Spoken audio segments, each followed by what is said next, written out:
Folk Wrestling, back with another review, and we're here with Smackdown, 30th of September 2022. So it is the second last Smackdown before Extreme Rules. So let's dive into the show. I took notes for this as well, because I'm mad. I did it for Dynamite, and here we are for Smackdown. And of course, last week, basically the most notable news is that Sami ZAYN is in the Bloodline. He is the Honourable Us, or whatever you call it, and here this week he is teaming up with Solo Sakai to take on Ricochet and Madcap Moss. I'm kind of disappointed that this week's show just kicked off with a match. It was actually weird. The crowd were booing Ricochet and Madcap Moss, not because I think they're great, but you know, they are the faces of the match. But Sami ZAYN, they were cheering him. They didn't mind Solo Sakai. I actually don't mind Solo Sakai. They should probably bring Rikishi in or something, man. Add him to the Bloodline's like the only thing keeping SmackDown alive at this point. Well, I say SmackDown as if everything else in wrestling is fine. When it's not, everything is not fine. But Ricochet and Madcap Moss, they had no chance of winning here. Solo Sakai run the boot in his bare feet. He was always going to lay the SmackDown. But Solo Sakai and Sami ZAYN pick up the win. After the match, Sami ZAYN and him are going backstage. ZAYN says to him he's going to text Roman to tell him how their match went. But then as he's about to do that, Jey Uso leaves the Bloodline's locker room, lets Solo Sakai in after a bit of an embrace, and then he says to ZAYN, "I don't trust you." And he basically gives him a warning here. I know what you're up to, right? But what is Sami ZAYN up to? What does Jey Uso think Sami ZAYN's up to? Does he think that Sami ZAYN is joining the Bloodline to crumble them from within and beat Roman Reigns for his titles? I'm just not really seeing where Jey Uso's coming from. Obviously, Sami ZAYN's not blood, so if you've got a problem with him from that aspect, why not just say it to him instead of, you know, beating around the bush? Because why not, mate? You know, why not? We then have Michael Cole and Corey Graves talking about 8 days till the big one, the big show, Extreme Rules, and Paul Heyman throughout the night doing like a vignette, not vignette, he wasn't on the show, but basically the promo package for Extreme Rules from the city of brotherly love, Philadelphia. That's where Extreme Rules is going to be. We then like have a look back at the Cross and Drew McIntyre feud. Basically, Killer Cross is doing like a narration over it. How about that you can't come into this business, this company, and expect to get a world title match. You have to beat down the people who are in that picture. And he started with you, Drew. And after Extreme Rules, he's going to burn you. He's going to get rid of you in this leather strap match. I don't mind Killer Cross, to be honest, but it's kind of hard to forget that this guy was in a feud with Jeff Hardy like 2 years ago, and he was wearing like a gimp mask. I don't know, that's just me. I can't really get that visual out of my head. When was that? Was that actually before COVID? Or was that just after COVID? I can't even remember, man. That whole period of him wearing a gimp mask against drugged out Jeff Hardy. Who knows? Austin Theory, though, backstage, he's getting interviewed by Kayla Braxton. "Oh, I'm the youngest Money in the Bank holder of all time." Brilliant. And then basically he goes on to bury Wales. He says Winnipeg is basically the Wales of Europe. And then turns around and says that Drew McIntyre bottled it in his hometown, in his backyard. It's so funny, like the ignorance. It's like, yeah, it was in the United Kingdom, but it's like, mate, it wasn't in fucking air. It was in Wales. Two different things. You know, it's like, you wouldn't say, I mean, I know in boxing they'd be like, oh, Deontay Wilder, he bottled it in his backyard if he had a match in America. But at the end of the day, man, this is just American ignorance. But I mean, at the end of the day, is that what they're going for with Fury? No. Because they do this all the time. Drew McIntyre overhears and then basically says, "You, me, ring."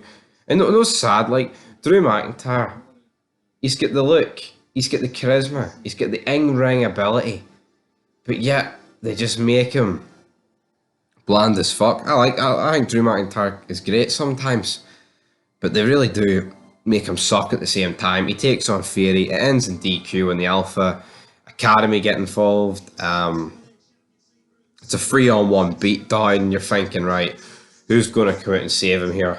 This music hits with this Titantron, and I'm like, I have no idea who that is. Out comes Johnny Gargano. This guy sucks, man.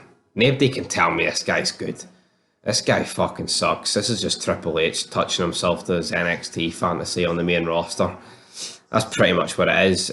He comes out, tries to help McIntyre, ends up getting beat up himself. Out comes Fat Boy Kevin Owens.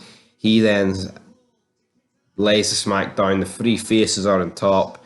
And then it is announced that we will get these three taking on the Alpha Academy and Austin Theory in tonight's main event. And it's just a flung together main event. Now, I appreciate the fact that that hurricane over in Florida made half the people not be able to appear on this show. It is what it is, but you try to tell me if those people appear on this show, it's going to be a 10 out of 10? No. Max Dupri's walking backstage. He sees Mansoor and the other guy and then his sister posing, they're going for the title, and he's like, oh, the Usos give you a title shot, and they're like, no, we're going for the longest pose in Canadian history. Then eventually later on in the show, he loses the plot, rips off the belt, says, I should have left a long time ago. And then so Max Dupri leaves this group, thank God, but the way he worded it is like, I don't care about gimmicks, I want to wrestle in that ring of honor. I mean, that's literally the way he worded it, and it's like, fuck, is that all we've got? And it's like, it's a bit embarrassing. Shotzi Blackheart then cuts a promo. She's taking on Bayley tonight. Bayley cuts a promo later on the show as well, basically saying, well, my tag team partners, Control Alt Delete, they're not here, Damage Control, due to the Florida hurricane. I mean, right, how many people are going to blame a Florida hurricane on getting jobbed out tonight? I don't know. Hit Row come out. I don't like Hit Row. Hit Row just scream AEW to me. They really do. I do not rate them. They're taking on Los Lotharios. They win.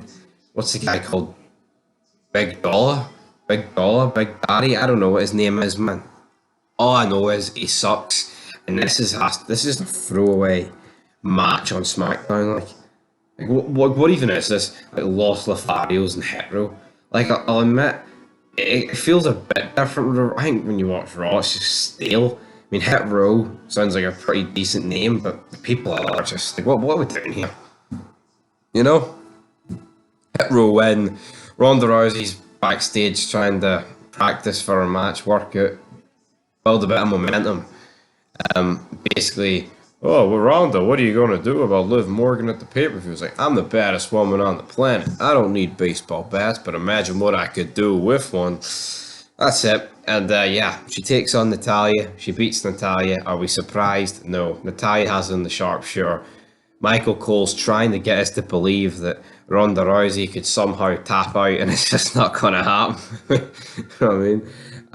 She wins the match. Out comes Liv Morgan with a baseball bat. It initially looked like it was wrapped in barbed wire to me, but then thinking, why the fuck would this be wrapped in barbed wire? Couple of swings with the baseball bat with each. Rousey gets off her, misses, but as soon as like Rousey does get the bat, then security come out, and it's like, what? Like, what are we doing here? Like, as soon as Rousey gets the bat and we have to break it up, it seems a wee bit cringy, in my opinion. We then have backstage, we've got Drew McIntyre, Gargano, and Owens cutting a promo saying, oh, we haven't worked together in the past, but we need to show unity to beat Austin Theory. Owens then walks off.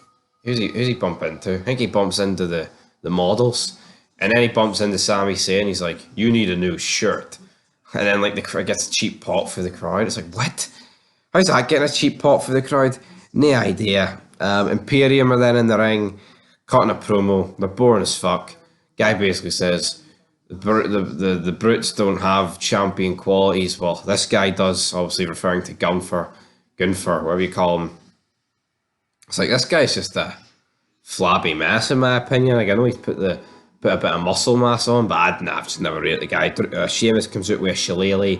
Eventually, the numbers do get enough, though. 3-on-1, he gets barred. Sheamus like, oh, you got Larry. Top of the morning, bye. And he gets barred. So, Sheamus versus Gunther next week for the IC title. 5-star match. Dave Meltzer gave that at SummerSlam. Don't know what Dave Meltzer's on. The gear. You know, embarrassing. Then we get like breaking news from Michael Cole and Corey Graves that someone's died. But like the way they worded it, it was almost like, oh, Putin's launched, he's got the nuclear codes and he's launched about 15 nukes on this arena. And then they went, Antonio Anuki's died. And Corey Graves goes to mention that he did win the WWE title, but it wasn't recognised. And then it's like, he also fought Muhammad Ali. He's like, fuck, is there anything Antonio Inoki hasn't done in his career? 79, and to me, I've no idea who the fuck he is. Shotzi Blackheart takes on Bayley. Bayley wins. Bayley then grabs a ladder from under the ring, gets it, was about to destroy Shotzi Blackheart. Then Belair's music hit, and I'm thinking, Jesus, could I not be safe for her music, her appearance, for one show? Nope, definitely not. Belair comes out, gets the upper hand of Bayley. They're having a ladder match at Extreme Rules. It's the first, like, what is it? It's the first non-Money in the Bank ladders match for women, which I think is mad, considering how long this revolution's going on. But I guess you just can't trust women to have a good ladder match. Seeing you watch the women's Money in the Bank, it just looks so phony compared to the men, and it's going to be interesting to see how they carry that over into these two doing it, because Belair fucking sucks, so it's going to be, I don't know what they're going to do. But then we have our main event. We have Gargano, McIntyre, and Owens taking on the Alpha Academy and Austin Theory. You know what? It was actually a decent main event, but again, it just lacks a bit of star power. Gargano sucks. The Alpha Academy aren't exactly the Rock and Austin, you know, and you just know Austin Theory and that team are never winning, man. Never winning. So, is what it is. For this SmackDown, it was alright, but there's no one, like, of note on it. Like, Ronda Rousey's the biggest star on it, and she doesn't feel like a star anymore. Like, WWE, this second run has almost killed her appeal. And that's it, guys. But anyway, I'll give this show a 3 out of 10. And until next time, leave your thoughts down below, and that'll do it for Fog Wrestling. Next up, AEW Rampage. Tell you what though, it won't be getting reviewed tonight. That's a tomorrow job. Until then, peace.